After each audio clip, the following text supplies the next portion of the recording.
Hello and welcome back to Climbing on Mount Sophia. I'm Ken, and today I have the pleasure of speaking with Karl. Karl reached out following my conversation with John Vervaeke, as he felt we had a great deal in common and are attempting to map similar areas on the mountain. In this adventure, we explore around listening, not just for meaning, but to feel. From there, we are drawn to two of my favorite topics, the Logos and Agape. Thank you, and as always, if you enjoy the content, please like and subscribe.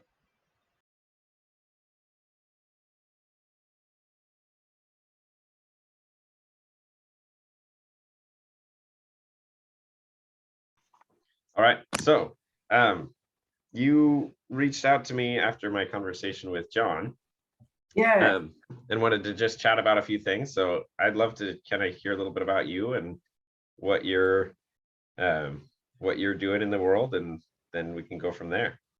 Thank you. Thank you very much. Yeah. I was very inspired by your conversation with Vervaeke, who I would like that. That was I was listening to him because I want to figure out how to talk with him. And then hearing you, oh, by the way, thank you so much for having me on here. This is very exciting for me. It's exciting, being here for what I hope is the ground floor for you, for this chapter of your life, whatever this looks like. It seems like you're exploring it with the curiosity that you mentioned on the Vervaeke interview. And the Vervaeke interview with you, it was difficult for me to contain myself because there was this thing about of jealousy and excitement. Sure. Because so much of what you were expressing and was what what I've been going through. Sure. And I love the way you put it. I got a lot out of the way you put it. And I say envy or jealousy, and not envy being the one where I don't want this person to have it if I can't. That'd be envy. And jealousy, I meant oh my God, I want to be part of this. And I think that's an appropriate, not attaching to that emotion, but having the emotion gets me going. Sure. And sure. Just the burning in my chest that in the past, sometimes I've associated it with something that's wrong, but here it was just this is crazy. This is so I'm on fire. Yeah. And hopefully that's kind of the space that I'm hoping to would like to allow for, is to create some space where people. Oops, sorry. No worries. Let's see. I may have to answer this here in a minute, but okay. Yeah, hopefully to be able to create a space where those of us who are part of this journey, especially from the perspective of moving from a Christian frame to almost not out of the Christian frame, but in a different way to engage with it. And I think there's a lot of us from that have been in this pipeline of Jordan Peterson, John Vervaeke, Jonathan Pageau, and so we share a lot of language and frames and can work through different things. But of course, the availability to try to talk to some of these people is super limited. So if there's a space where we can all work together and grow some things and open up availability, I think that's kind of what I'm opening to it with this channel, and just trying to just talk to people.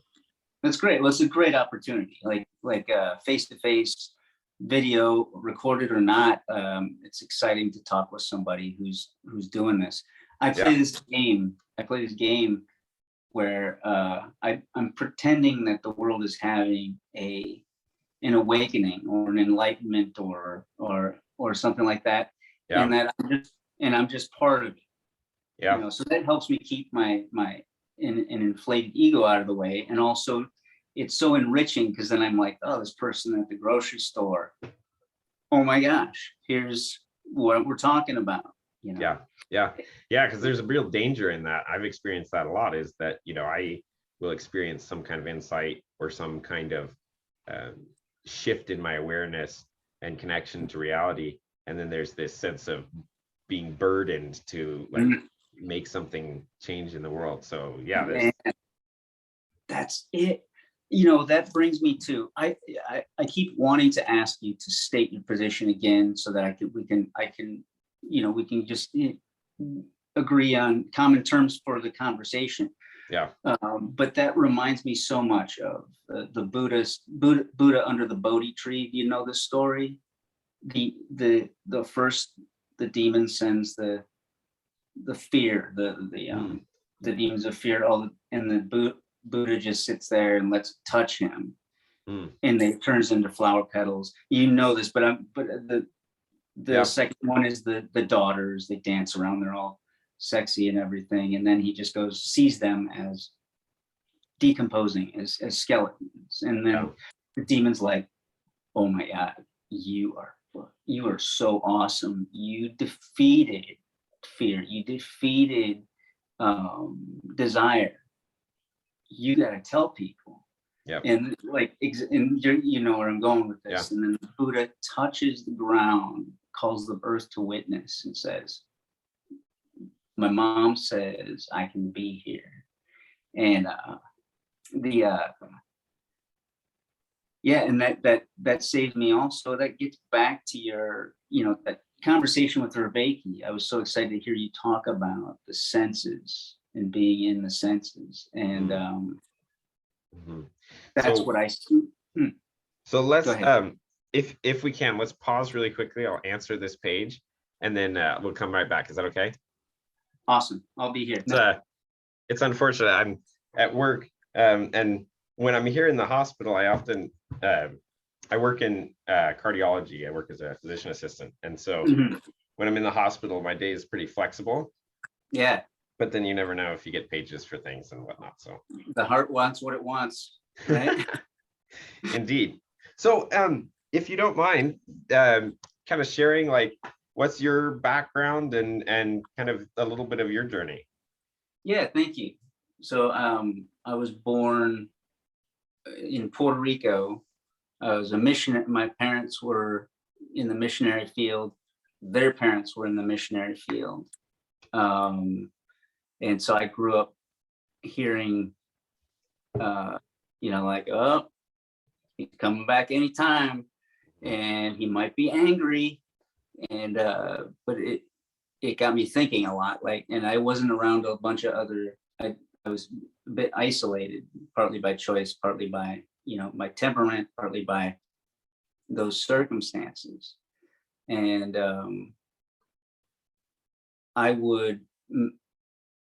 was only allowed a certain amount of media in certain types. Some of it was very adult, you know, the novels, and then some of it was, you know, the $6 Million Man simulcast in English on Puerto Rican television. But I spent a lot of time just what now I see is meditating. Like, I would just to calm myself down, to deal with. I also had a traumatic event when I was 4 years old. I fell and actually cracked my skull. And this is germane to, this is, I think, relevant to what we're talking about here, because I got to re-experience being human. You know, I remember the event, and I got to come back and really question, what does it mean to see? And what does it mean to be? Like, where is this? Because the adults told me, "You almost died," and were really worried. It was very traumatic for them, and you know, emotionally. Whereas I was like, that was really okay. I don't know if you guys understand. You know, maybe I'm wrong. You know, I very much questioned myself. But so did you have kind of a like an altered state of consciousness with that you can remember, or was it more retrospective? Funny enough, well, in retrospective, or you know, of course, I don't know how things actually happened, but this is honestly how I'm remembering them. And how I remembering them my entire life was, having kind of a psychedelic experience with the world. And before this happened, just let me give you an overview. I don't want I want to get stuck in the details of that, but sure. I do think that story of that fall in particular is has really made this a through line for my life, like what we're talking about here. Okay. And the things that I want to contribute sure. really are so meaningful to me and feel like what I am finally seeing as my life's work, and retrospectively giving meaning to all kinds of experiences that I've been through as an alcoholic in recovery, as sexual assault, childhood sexual assault, that happened to me, sure. and being in the military, doing all kinds of silly things. Like it's giving now I'm getting to experience the memory of those things as my story. I'm getting to rewrite them as opportunities, and because of this, what we're talking about here. Okay. Yeah. So okay. So you, I don't want to read too much here, but it sounds like you grew up in this setting of sounds fairly fundamentalist type missionary experience, and then had some traumatic events as a child, and then moved into a space of pursuing the military and having some maybe some issues with alcohol and so on. And then what changed? Where did the shift happen?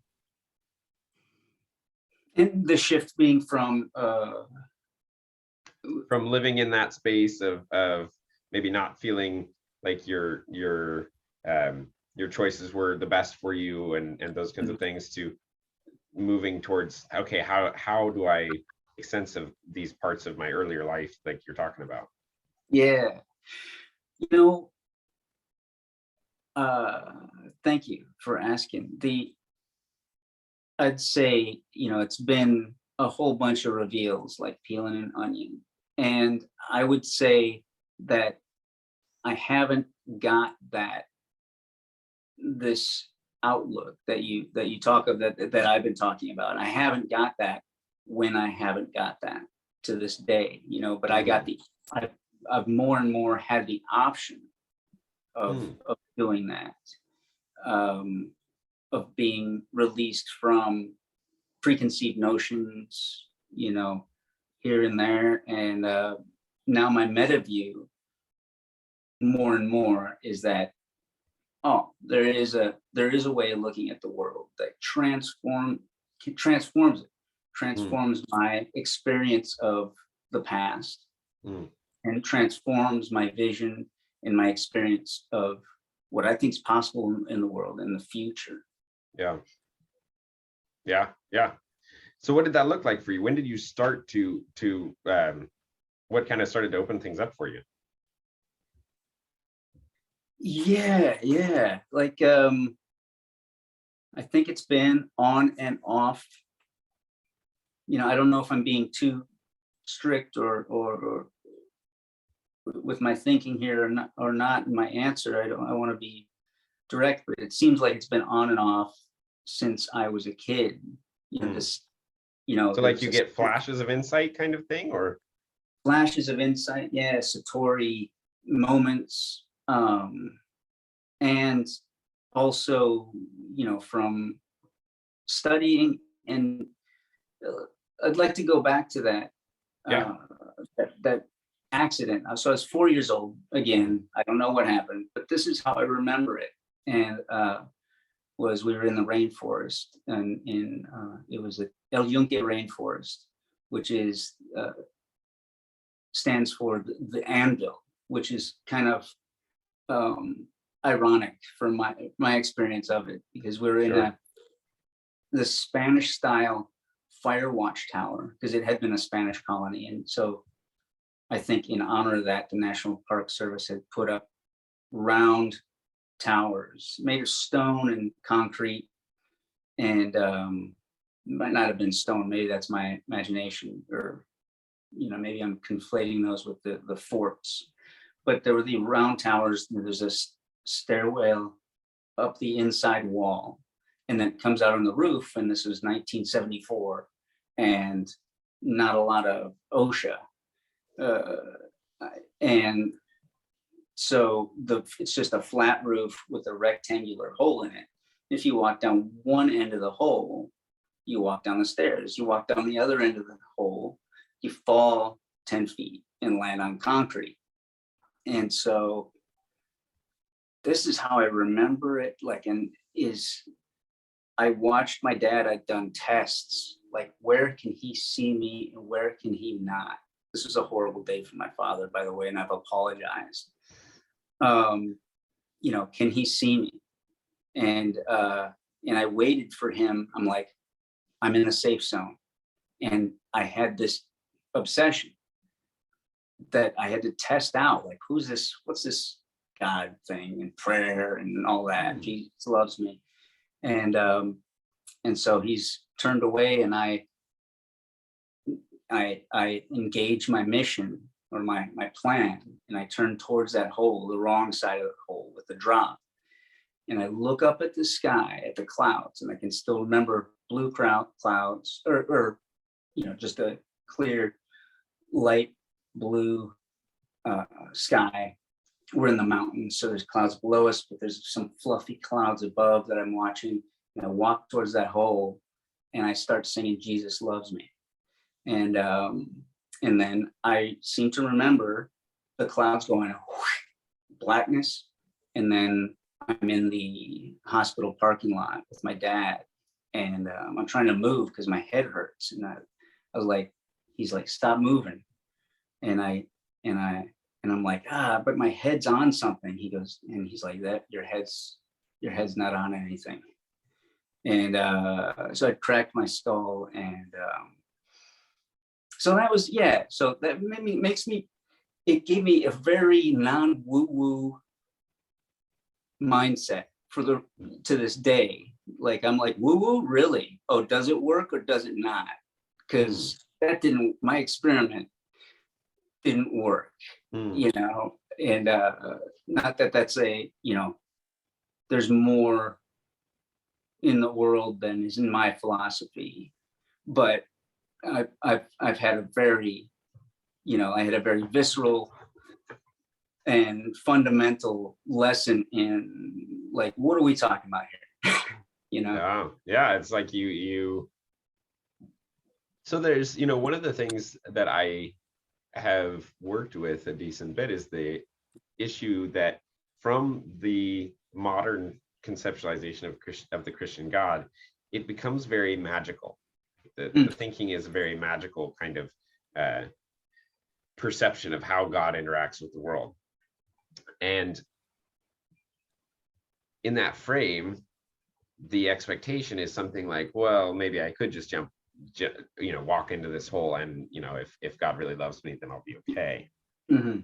And so it sounds like you had something of almost an intuition. I mean, it's hard to imagine that at 4 years old. I mean, maybe you had really thought this through and were working with this at 4 years old, but either way, like, you were going to explore this place. And then now it sounds like because of that, it's totally framed your thinking that whatever God is and however this works, it can't be just this magical kind of outside to in. Mm-hmm. Is that kind of what you're saying with that? Yeah. Like there may be mysteries and there may be magic, but it is not this. There's rules to it. Mm-hmm. Like it's not. There's an identity. There's whether it can be it's ineffable, whether it can be put into words or not. Like what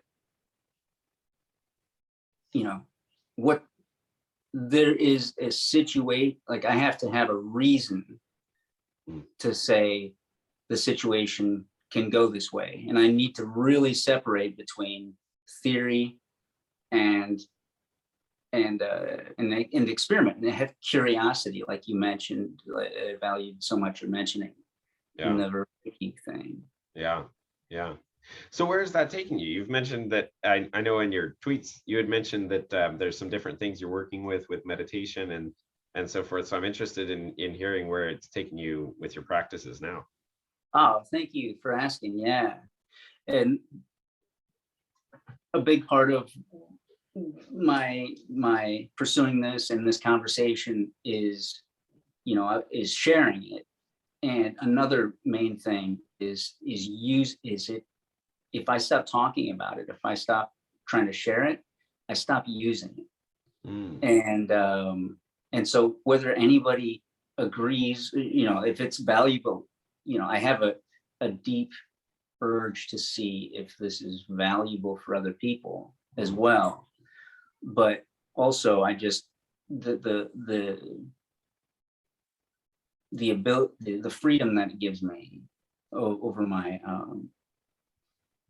over some illusions that I am prone to, I value so much, and I get so much out of it from having those, a more curious view about things, that that's one of the main things that drives me neck and neck with sharing it and seeing other people and connecting with other people about it. So perhaps, please tell me if you're uncomfortable at all in any part of this, but we can just try it and to access it.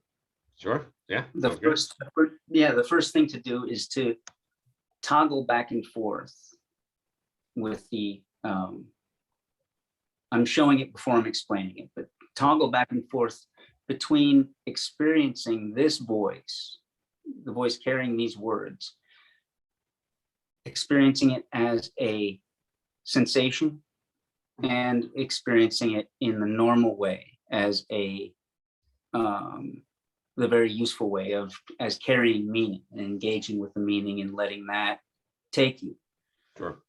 But as I'm talking, and I'll slow down a little bit to emphasize just the sound of this voice. And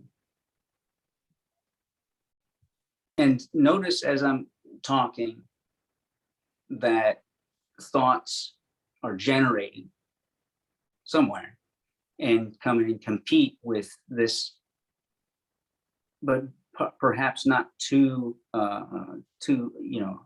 perhaps they're not competing too strongly with toggling back and forth and just going like, oh, this is a sensation.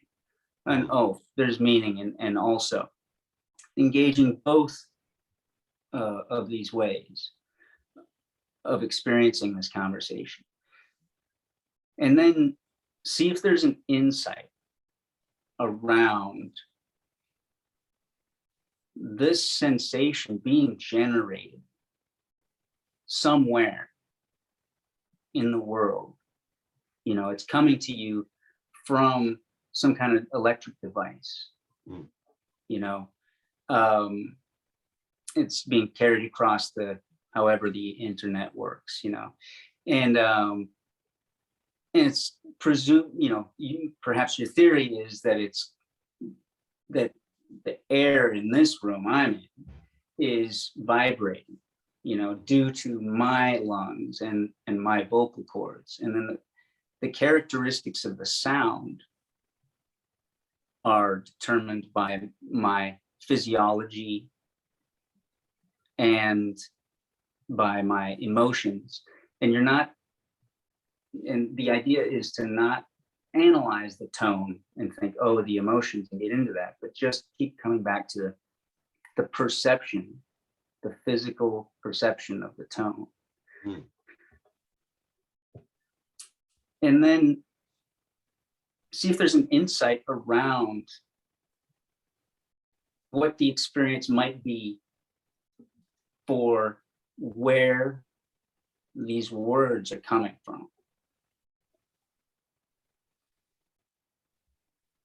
From my experience, these words are just appearing. Mm.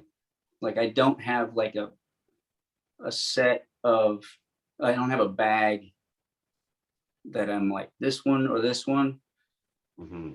you know, and that kind of, perhaps maybe I'm moving too fast here for my logic, not for your understanding, but for my logic, but perhaps that begs the question of who or what or where are these words originating? Mm-hmm. Mm-hmm.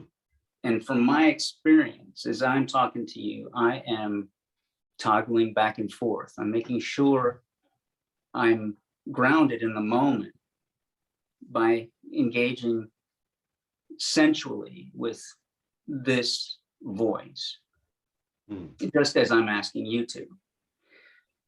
And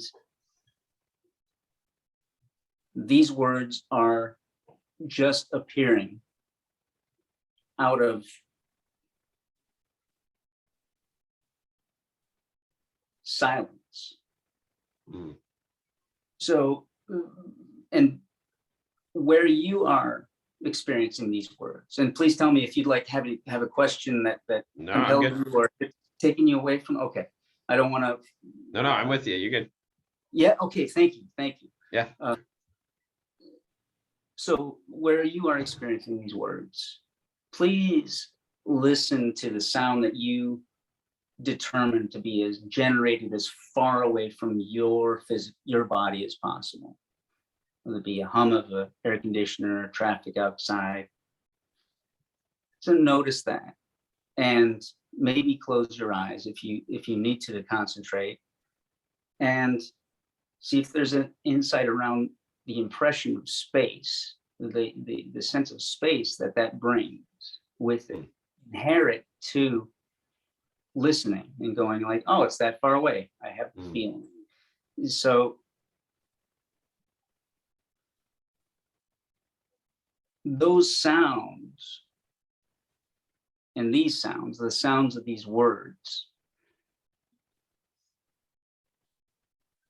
even if it's a constant, even if it's a drone, see if there's an insight around there being a silence that creates these sounds. Mm-hmm. Back to this room, from my perspective, I'm looking at a little box and I'm acting like an insane person. And I'm having a conversation with it. Mm-hmm. I'm treating it like it has a history. And where this is happening is in like this, my field of vision. Mm-hmm. And it seems like my field of vision has got a shape. Mm.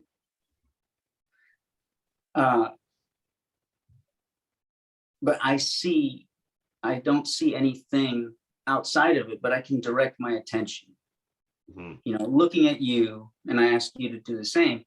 Looking at you, I direct my attention that way and back this way, and I don't see anything. You know, I don't, and see if there's an insight around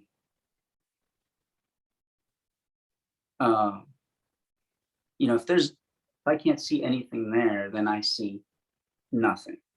Mm.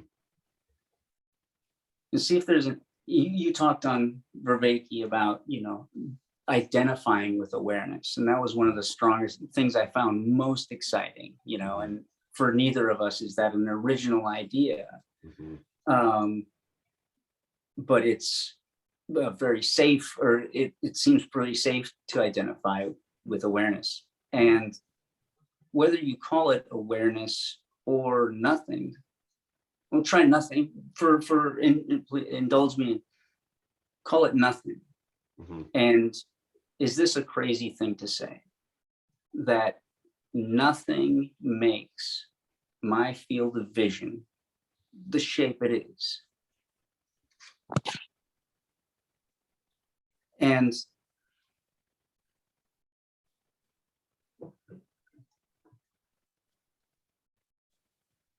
sorry, I'm getting these alerts that are popping up, and I just got rid of them. No worries. And it seems like you had a question. No, go ahead. Okay, thank you.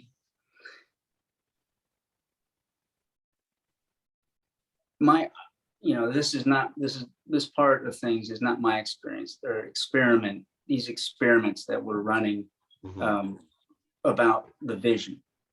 This is Douglas Harding in The Headless Way. And you can find out he's passed away, but Richard Lang is carrying the torch for him now, and he's got stuff on Sam Harris's app, his meditation, which is amazing. And I just realized that was a turning point. Finding Douglas Harding's The Headless Way in those experiments, that would be the biggest turn in one moment, in the quality of my life, and just coming out, coming through the forest and just coming out and seeing the plane. Yeah, it's a little bit, it's like that. It's like the moment of coming out of the cave. Because one of the things that I was thinking about as you were talking through all of that and working with some of the language that I would use around some of these things is that the aspect of me that is me, whatever that is, for one thing, it's something that I can't have. And that it's something that can shift around in all these places like you're talking about, and can interact in different ways. But it's, to some degree, it's all subject to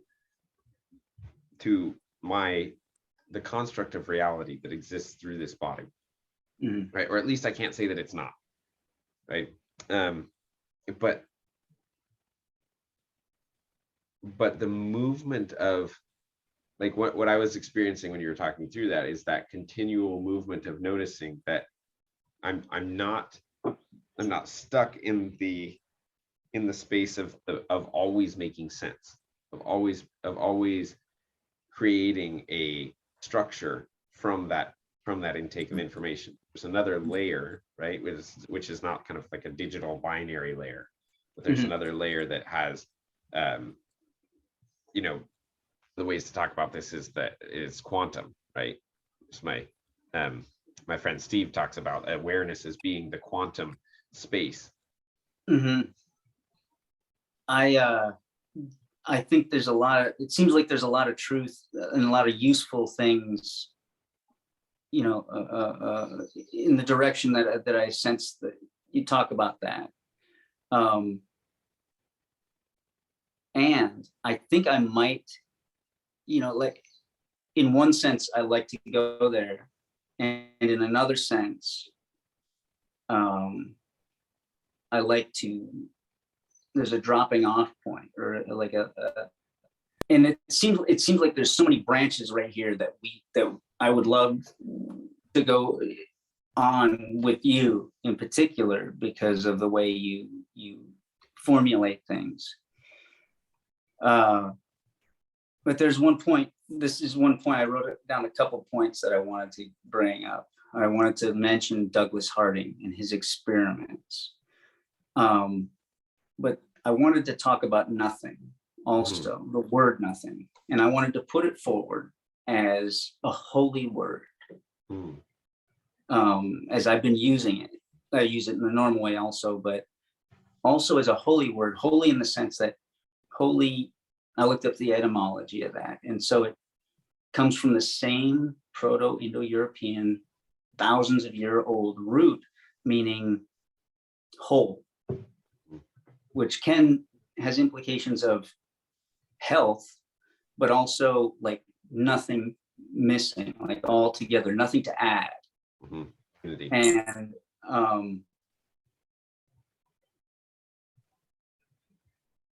nothing seems to be where it seems to be for me, it has been acting like a portal, because when I look for nothing, when I look for where is there awareness but no thing? Mm-hmm. I have unfailingly found eternity. Mm. I have found silence in my hearing. I have found nothing but, I have found darkness, infinite darkness, no matter how far I look in, over there. Mm. I have found emptiness around my senses. Mm. And inside of any of these senses, like if I try to look at something purely red, like my Zafu, I'm like, there's still some darkness in between the weave of the Sure. of the threads. Yeah. Like, I gotta look closer, and I'm like, there's still, I can't see perfectly red. Mm-hmm. And if I go like that, I see nothing again. Like it breaks down. Yeah. And it seems like that has some qualities that I value, or it's lacking these qualities is something I value about what I would value about God. Mm-hmm. Yeah, I think, the word nothing is, I like that idea of making it a holy word in a sense, because, and speaking of it as a portal, because, I mean, even just using the word nothing, it's a word that we use all the time, but it doesn't often mean what it actually means when we use it, because it's always juxtaposed against something, right? And so it's often that, okay, well, there's, let's say, I went to check in this room, and there was nothing there. Yeah. Well, of course, maybe I was looking for a thing, and that thing was not there, and therefore I say there's nothing there. But that's not actually right, because there, so then to go into the idea of no thing is to move to the space beyond the conceptualization of thing as such, right? And in order to conceive of thing as such, there has to be the duality that is me here and thing over there. And I'm stuck within the processor of my own construct of reality, right? For there to be a thing, I have to be working within the construct of reality that is my mind. And in order to move into the space where the divine can be actually experienced, right? Because I don't know, have you read any of Paul Tillich? Paul Tillich, no. And one moment, I just got to get some water. I'm getting a dry mouth. I want to hear more about Paul.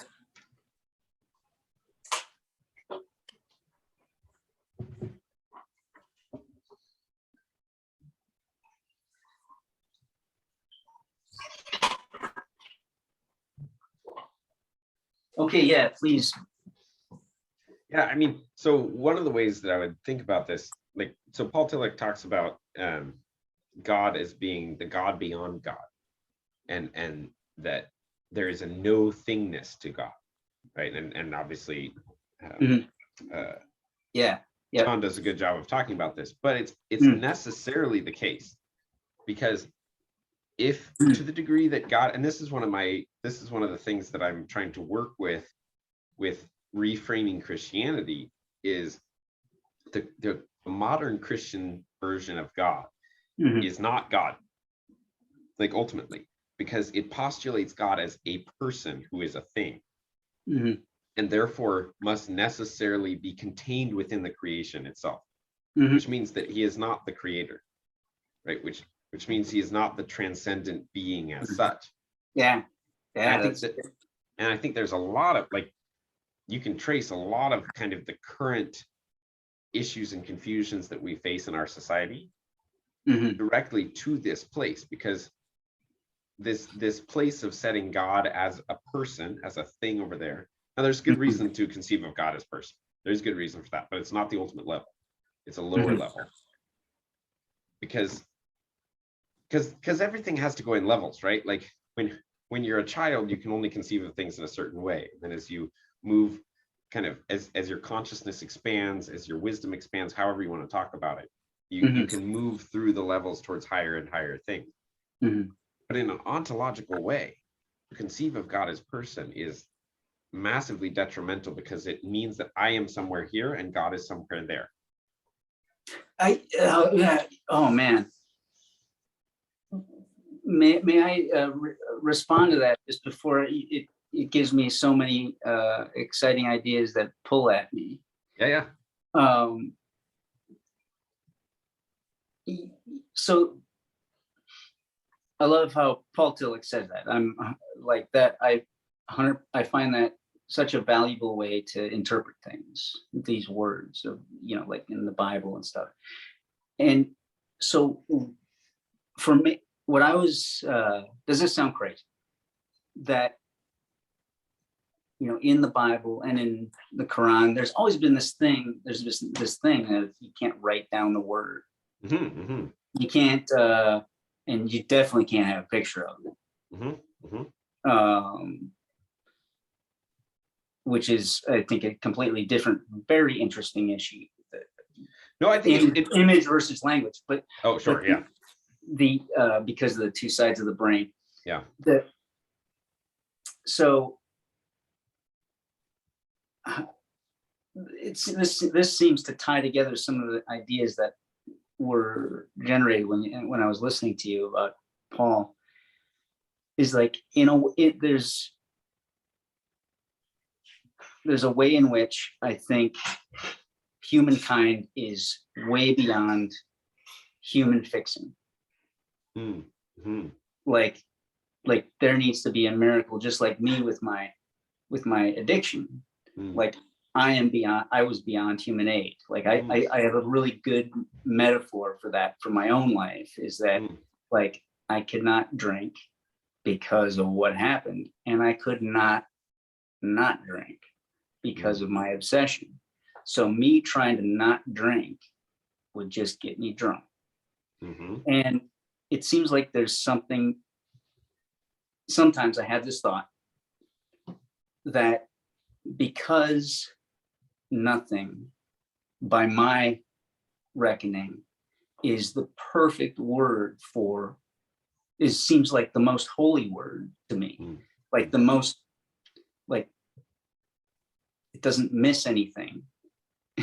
There's nothing that you can't, it's the Tao. Mm-hmm. Mm-hmm. You can only say what it's not. Mm-hmm. Because it is, nothing is omnipresent. Mm-hmm. Because it creates everything, because it creates everything, mm-hmm. And because it's eternal, it appears to be eternal. I've never seen a beginning or an end to it. It's just a beginning of my noticing of it. Mm-hmm. It's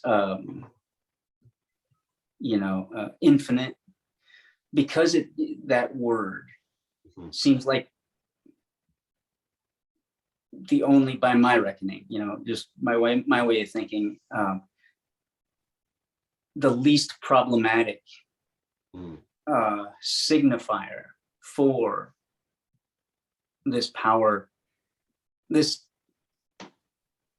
thing that when I get in touch with makes everything make sense. Mm-hmm.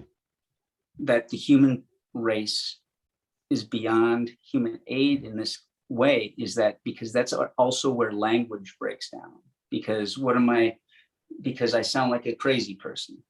Nothing loves me. Nothing has always been there for me. Nothing cares for me. Nothing connects us. You and I are together in one and the same in nothing. Yeah. I sound like an insane person, but I know what I mean. Yeah. But I can't, how does that translate? How does that transmit, And yeah. if it did, nothing would become something.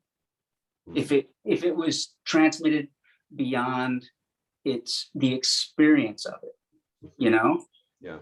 So well, this is like the fundamental difficulty surrounding language. Right? And that oh man, so there's a lot of different things here. So one of them is that idea that language, you can't actually speak fully truth. I saw your tape on that. Please talk about that. Yeah, well, no matter what I do with words, they're only reflections. Mm-hmm. Words can only be reflections, and they're always incomplete. They're always incomplete, and therefore, mm-hmm. truth as such cannot be contained within a word, within any set of words, because in order to speak words, it has to come from the space of already finite limitation. Mm-hmm. And then it gets pared down into the binary of whatever word it is, right? Because mm-hmm. a word is always binary. You only know what a word means because you know what it doesn't mean. There's always a both and side to every word. But we get so caught in them. Mm-hmm. Caught in them because we identify, right? This is the identity piece, right? You identify in the space. So there's an interesting, okay, so let me follow this for a second. There's an interesting space in which this plays off the story of the Garden of Eden and the fall, in that, right, God creates with words initially. I talked about this a little bit with John, although I went over it fairly quickly, but as such, all of creation, all of reality as we experience it is the communicated construct of God. And that would you please say that again? Yeah, so that just the last sentence. That all of creation as we experience it is the communicated construct of God to us. Mm-hmm. And to explore that and to make our own constructs, which is the speaking of words, which is the speaking of words and the receiving of words and the making sense of, to do that is what we're made to do to some degree.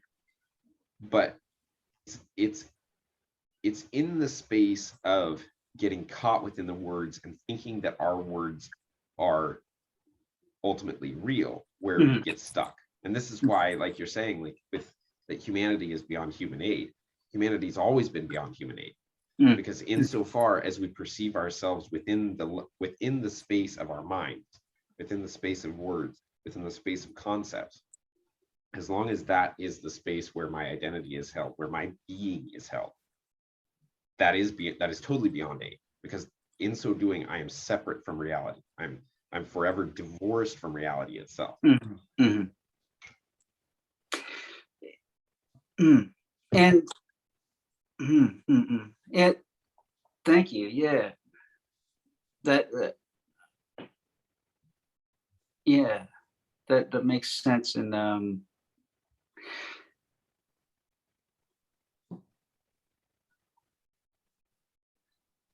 the two, there's another big, one of my favorite books that I'd love to bring into this conversation, which perhaps you've heard of. It's from Stanford. It was a Stanford University professor who, by the way, I'm not an academic at all, so I my references are for Scheisse, but his name, it was the name of the book was The Origin of Consciousness in the Breakdown of the Bicameral Mind. And it was by Julian Jaynes. Okay. And Westworld, which I enjoyed some of it, was based on that, or in part, concepts there. It's been I don't think it has influenced experimental or it's out of print, but it's one of my favorite books. And he proposed the consciousness, the origin of consciousness that he proposed, human consciousness, is just having that analog self to project into the future of the past. Mm-hmm. And it seems like you said you suggest that you said that you really want to stay in Vervaeke. You said you really want to stay in your senses. It seems like the past and the future are demons that take us away from where our salvation is. Mm. So I can't be, so as human consciousness, I can't be saved because that's a story, you know, and that's just me confusing the moon for my finger point, or my finger pointing at the moon, and I think this is the moon. And I'm paraphrasing what you were saying. In that, it seems like is that a fair assessment? Yeah, I mean, I think it's. Yeah, I mean, I think it's well, one way to say is confusing the map for the territory. The map for the territory, yeah. You guys talked about that. That was so exciting. So there's these two different ways.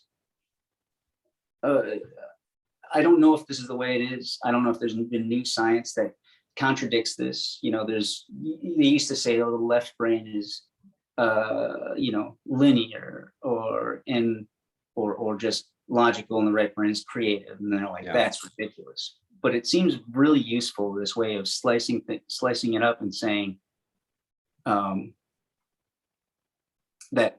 the left brain is concrete and the right brain is experiential. The left brain is dividing, like you said, and and the right brain is holistic. It seems like there's so many corollaries, whether it comes from the left brain or the right brain. It seems like pretty clear to me that I have two irreconcilable ways of experiencing being, you know, just being. And one of them is concrete. Yeah, go ahead. Well, I was just going to say, do you think they're irreconcilable, or do you think it's more that they need to be reconciled in a higher plane? I'd say the only way to, like, my idea right at this moment is that they can be reconciled in experience. Like I can have my story, like, as perhaps we can continue listening to the sound qualities of each other's voice as we talk. Like, I'm engaging with the magical moment right now, and I'm engaging with my projected, you know, I'm projecting a personality onto you, you know, and it's all jiving somehow. Like, that's crazy. But to the degree that you release what you think it should be. To the degree that I release what I think it should be, my expectations. Like if you move away from, so like, so if I'm working in the space of the moment, it's not, for me, I think that it's not necessarily any kind of an issue to perceive the past or to perceive the future. It's how am I attached to them? Yes. Right. So like I have a projection of you that's a very rough caricature, because we briefly started this conversation. But we're engaging in good faith. But to the degree that I'm attached to any particular version of that character that I'm held on to, I'm going to limit myself. I'm going to limit you, and I'm going to place myself into a structured reality such that I cannot escape, and that the logos can no longer take us where it wants to go. Love that word. Yes. That it sounds like you're saying attachment is that's the deciding point. That is the choice we have to make, is attachment or unattachment. Yeah, I mean, well, I like attachment's an interesting, attachment's one of those words that you can go all kinds of places with. Like, I think attachment is like the bridge between original sin and I remember you talking about that. And identity and hell, right? All of those kinds of things are wrapped up in attachment. Because it's the attachment to my own models of reality that is the knowledge of good and evil. Yes. I really loved the way I had not heard that route to this, to where we, you know, what we're talking about before, and I really valued that. I don't want to talk your ear off here. There was another thing I just wanted to say, the logos. Like you're going to think that I am like an arrogant, deluded, crazy person on YouTube if this makes it to YouTube. So but I wanted to put forward this technique of toggling back and forth between specifically treating language and the medium that carries it, whether it's on a book, the page, but especially the spoken word that is coming right now into the world from nothing. I wanted to put that forward as as a candidate for Vervaeke's, his call to have a new experience or new way of looking at logos, like you said, because that is experiencing the sound of your voice or my voice, or even the sensation of my internal dialogue, is the word coming into being, and it keeps me present. Like it keeps me, it is me attending to nothing, God, creating the world, constantly making the world anew. Like when I'm present to nothing, that's what I'm experiencing. And language used to be the biggest pitfall, because it takes me into the past normally, and my normal engagement with it. It takes me into the future. Either way, doesn't matter. It takes me away from communion with, and so I wanted to put that forward as a candidate, as a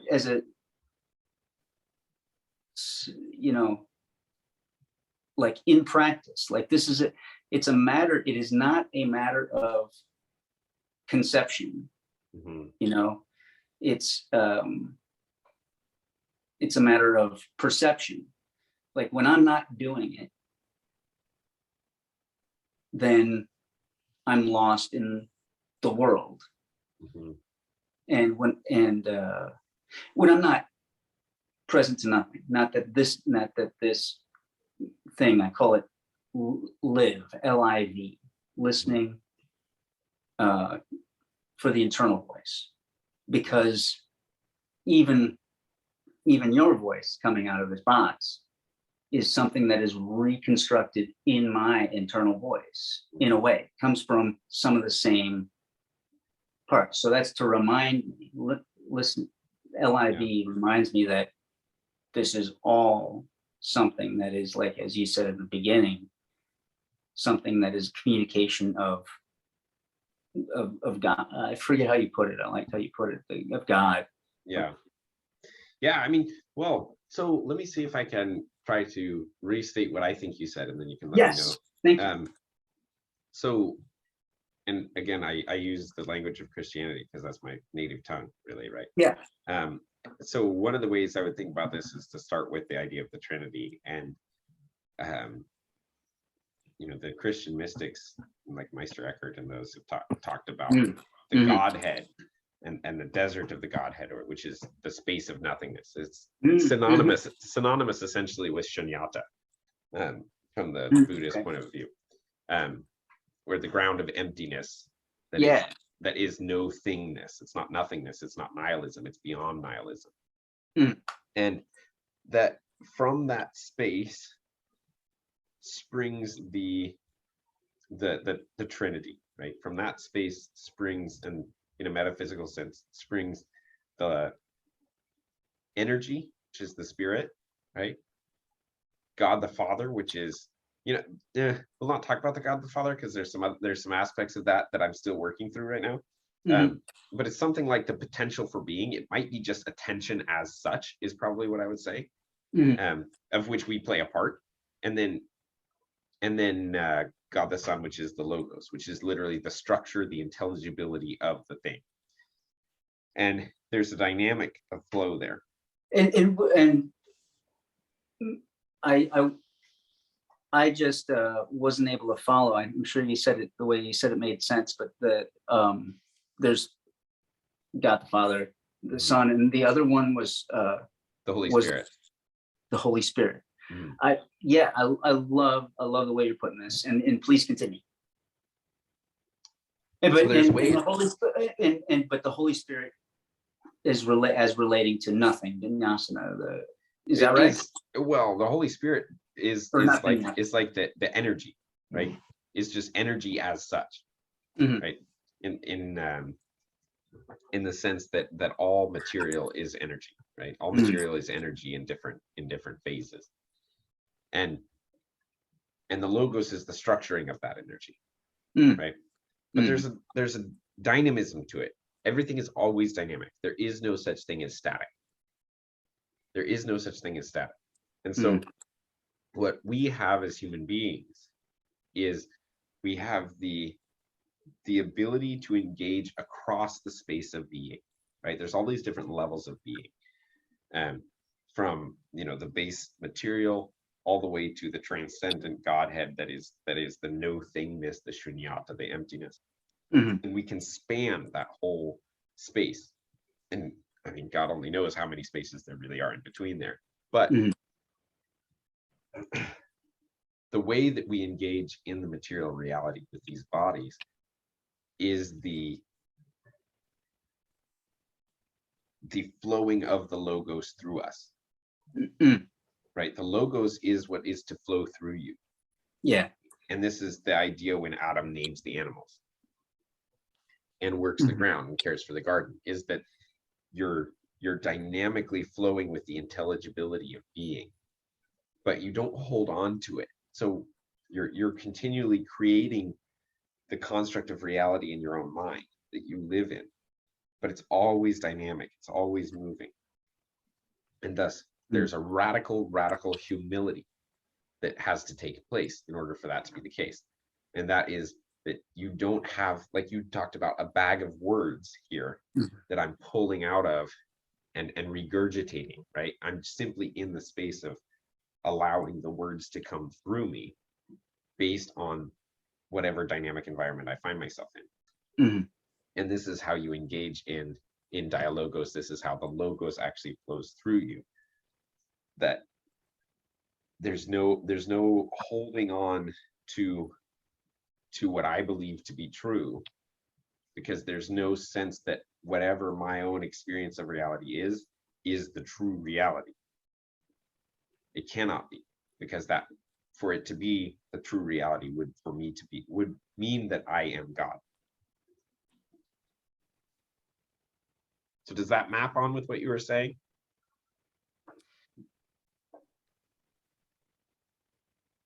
I think there's useful structure there, and the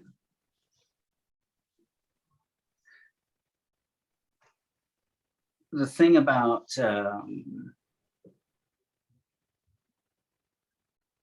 like I guess I'm coming up against, like, I love the Father, Son, and Holy Spirit thing. Like, I look at the Father as the left brain, or what's associated with the left brain in my, like the concrete and the dividing way of being, from that I am, that is by its own standards and framework cannot reconcile itself as being in the Holy Spirit, which I call, which is the mother. In like, I like to say the Father the mother, and the little kid. Mm. And the little kid is me right now when I'm holding hands with both sides of my brain. That's what I see as holy. Okay. Is because it's the whole. It's a meta view of both ways of experiencing the world, and it's not done conceptually, which is only like it's to be hinted at or pointed to, but it's always misleading to do it conceptually, but perceptually. Like, and these for my own, for many of my purposes, for my main purpose, the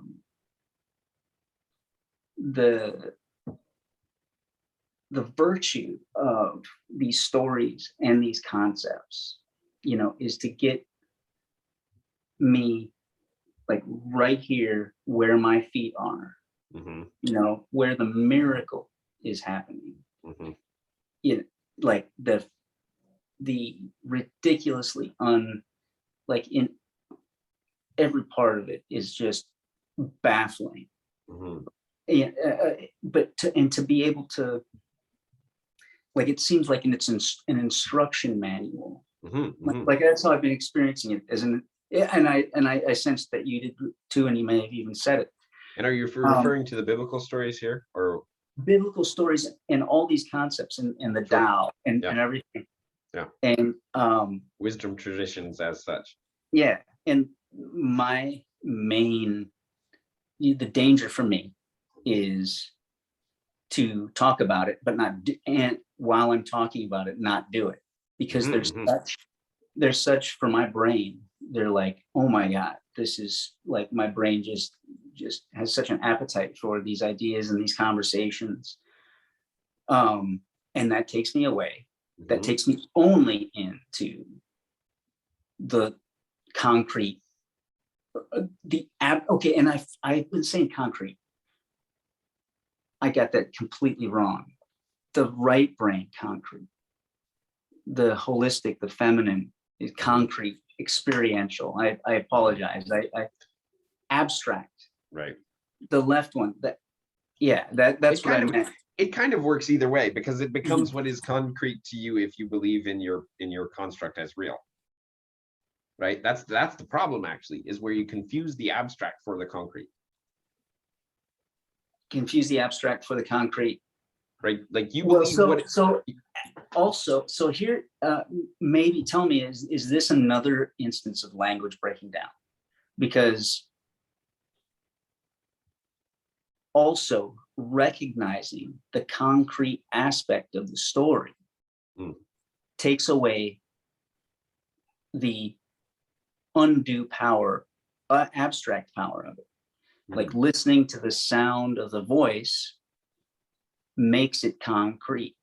And also because it's just a thing that's happening in the miracle.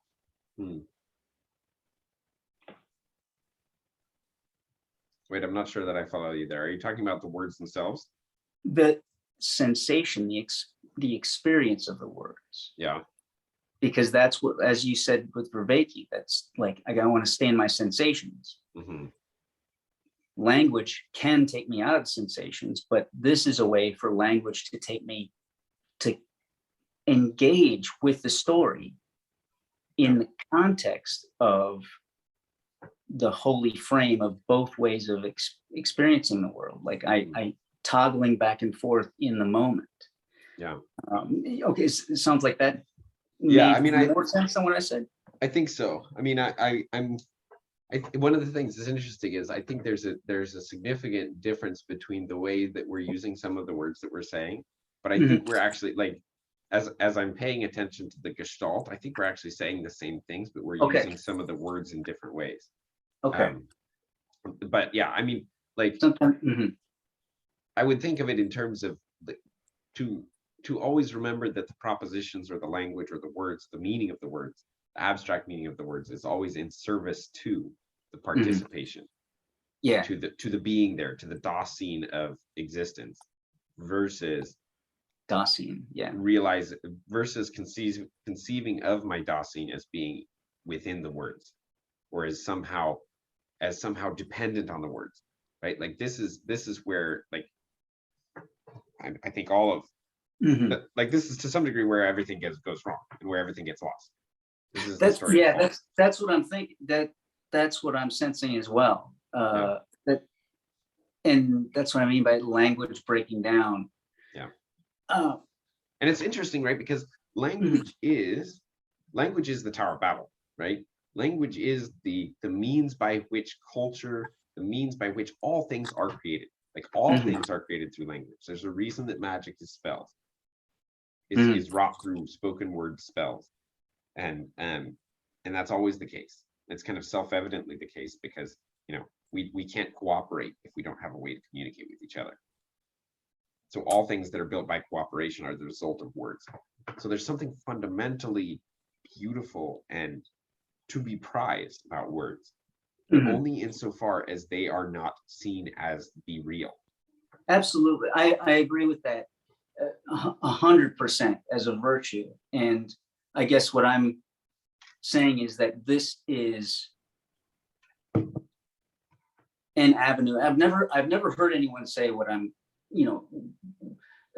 suggest what I'm suggesting. And I'm really curious about this as this simple, in the spirit of being a first person scientist, and therefore not beholden to having to make a narrative for an acceptable solution, but to have it as an almost as a religious thing, to say for any question, because now is the answer. Like, why this? Why that? Why is this good? Why is this bad? For me, like, the moment is what determines it. And I'm not putting this forward as a and maybe you could maybe after this reflect back what you get as my intention, like is to put LIV, just, that's just a place marker, but for toggling back and forth to the sound qualities of spoken language, internal or external. I'm putting forward as a useful way to interpret some old uses for logos. Sure. Only some. I don't know what all of them are, but it really as something that they might back then, the fathers in the desert and maybe before them, were actually doing. Like this, that was something that they could not, they didn't have the benefit of metaphors like we do, of computer and telephone, like we are, like we have now. We're really comfortable with those things. Yeah. I'm putting it forward. I'm not saying I know this and it doesn't have to be true, but I'm finding it useful to interpret logos as this, as toggling back and forth, like, and and I think they've probably used it for other things as well, but at one point I'm proposing that they did. And even if not, even if people aren't Christian or into that, testing that out and seeing if that pays off, especially in intense conversations.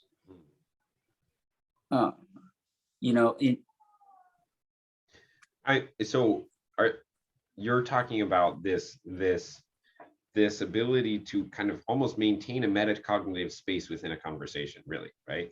Like the movement back and forth such that you make sure not to be caught within the conceptualization of the frame that you're talking about, but you're maintaining connectedness Yeah, with 100%, 100%. you're maintaining connectedness outside of that space. So Yeah. for you, is that actually the logos? Because I would talk about it as being that is the means by which maybe you access the logos. I think the part that I'm proposing it as an interpretation of is not conceptual, but again, as a place marker for doing this. Like when they talked about the logos and prayer, when they talked about prayer, like I have been like, there's been so many interpretations, you know, like I can kind of do what I want legitimately, you know, and I'm just putting this forward as a possibly useful, for me, spookily useful interpretation of logos, conflating that a bit with, I don't know exactly what they meant, but that it was pointing to, that it was a direction, like they were saying, do this, experience like this, keep in the moment. This is what the only time and place you can appreciate the gift of being, and the only time and place you can do anything. This is a really important survival talent that maybe language had taken away from the human race. And so prayer, so when I internally in my head do the same thing, objectify the word, like I say, like my favorite word, another maybe good word for God, useful way of looking at it is thank you. And I learned this on some pretty rough psychedelic trips, to say thank you and objectify that word, like go thank you. And I start to realize the same thing I have with you, is that there is a will in that exists, that is coming from, where does anything come from? Again, that nothing thing, okay, I can stop thinking about it and just rest in the perception of the source. And I say thank you, and it's recreating the world through the lens of thank you. Like this is another application of the LIV technique, is constantly making the world anew, you know. And you know, my belief in a loving God, in a loving nothing, is not that I think it exists, because I can't conceive of it. I cannot conceive of nothing. I can just, you know what I'm saying. But to the degree that you can become nothing, right? To the degree that you as a thing become a non-thing, the logos can flow through you. Yes, and that's through, and that is through the will of, I'm saying as of what you said, of being in the senses, staying with your senses. I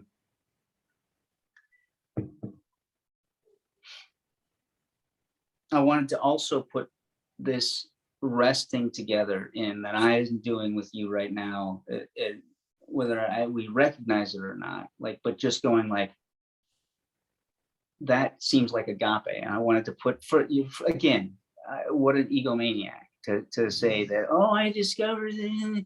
But I find it so useful to look at people who I'm like, cannot conceive of, I can't think of a story that justifies them. And then I go, where's that unjustifiable story coming from? From in me. Okay, what am I? I am nothing. This story is just happening.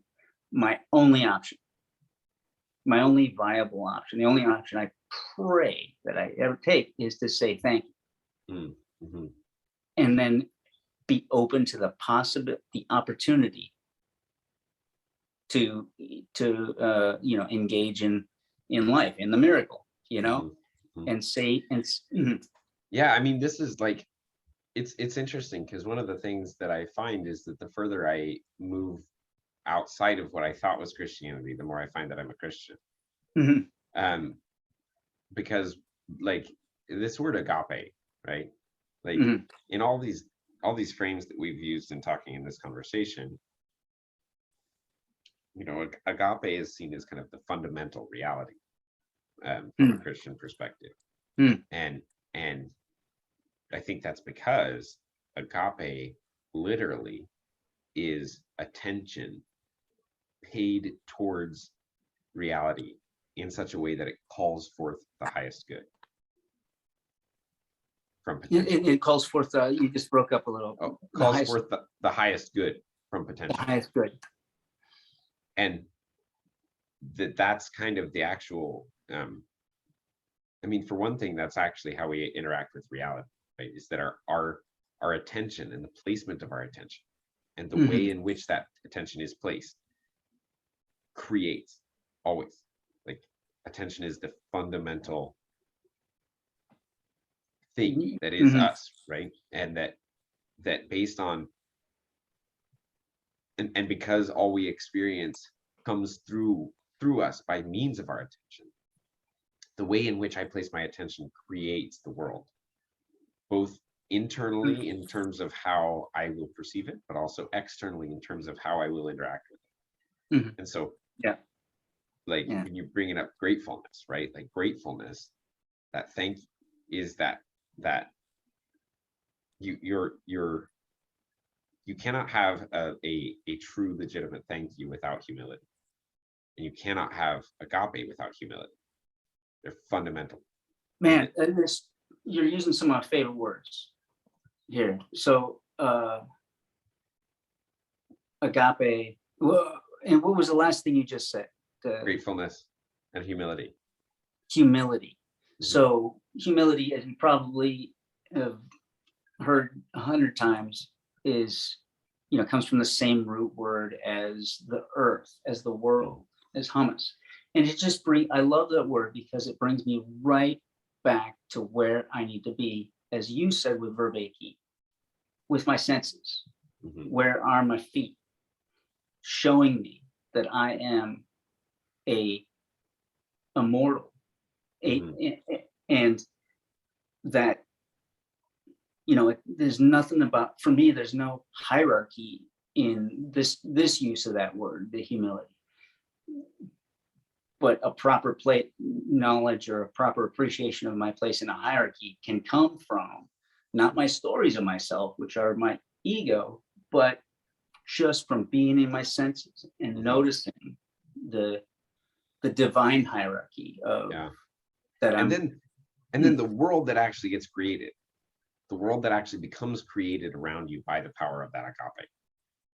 So agape, I have a more limited definition of it Sure, sure. that I'm putting it forward for. It is that wherever two or more are gathered, Mm. you are, I'm putting it forward as, I'm putting LIV forward as a powerful, or I'm putting it forward as a tool Mhm. to, I don't know how powerful it is. Like, it's powerful for me. I'm really Sure. curious about other people experimenting it, especially with the thank you, but also in conversations with their parents, Mhm. with the, it comes from protect greatly.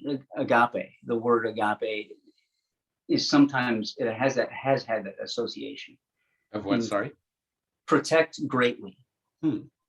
And so, like, this person, an enemy who I'm gathering, like I'm taking them in and I'm saying, you are in me, Mhm. and recognizing that I am in them. Like, that this is like, for me, agape is specifically about people. So it's fundamentally interpersonal. Interpersonal. Yeah, that's the way because, and I'm using it, a very limited sense, but agape, the agape feasts that Mhm. Christianity started with. And then as soon as there was a church, they were like, you guys are freaking crazy. You got to stop with this nonsense. eating the red mushrooms with the white spots and stuff like that. We'll do it, but congregation, no. Sorry, I went off on a trail. No. I mean, yeah, there's an interesting conversation to be had around psychedelics. You've referred to it a couple times. That would be fun to talk about. But yeah, I mean, I appreciate that. And I think that's like one of the fundamental ways in which agape is experienced. I think it has to go beyond that, because the reason why is because one of the most fundamental shifts that happened for me was when I realized that there is no distinction between the internal and the external, right? That all of creation is interpersonal. Like I accept. I totally. I do get that. Yeah. I guess because No, you're good. I never want to leave out any aspect of reality, right? Like I don't ever want there to be this dichotomy of like us as people and then reality as reality over there. Like somehow it's all meshed together. But I mean, yeah, I'm not trying to quibble with your definition at all. I'm just expanding it. I'm hearing you. Yeah, I'm hearing you saying the same things I am. And I guess what I would more properly have said was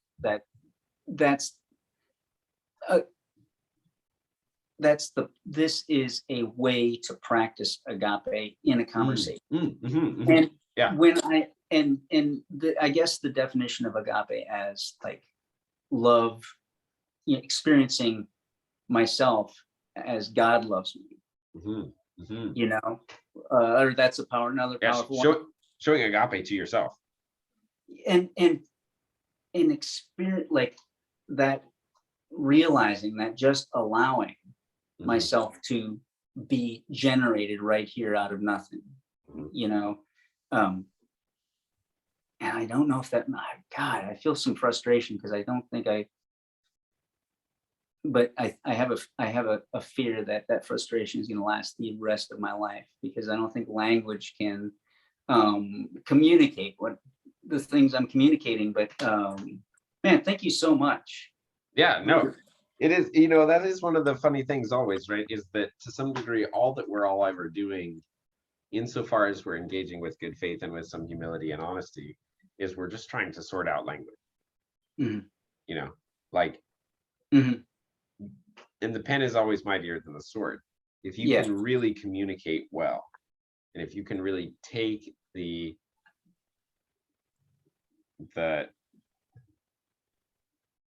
Dasein that is you, and formulate it into such a way that is communicatable, and you can receive that communication from others, then you can really create movements that are powerful. So, oh man, that opens up a whole nother can of worms in my mind. But I just wanted to say like, if anybody does, if it makes it to YouTube and anybody watches it, I'd love to put my contact info, because I love what I'm practicing is facilitating this.